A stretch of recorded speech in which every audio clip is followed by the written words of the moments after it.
कुछ लोग आए थे मेरा दुख बांटने के लिए, मैं खुश हुआ तो वो खफा होके चले गए।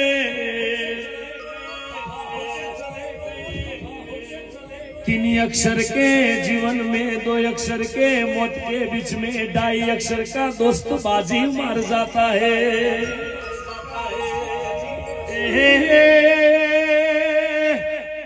हम घर से दवा लेके नहीं निकलते, हम घर से गोगा की दुआ लेके निकलते हैं।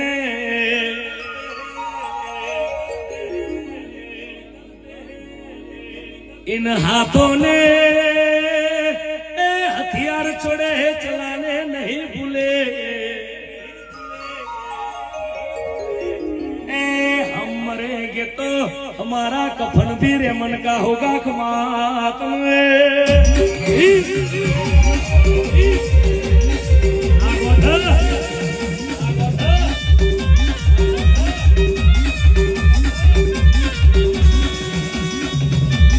वडी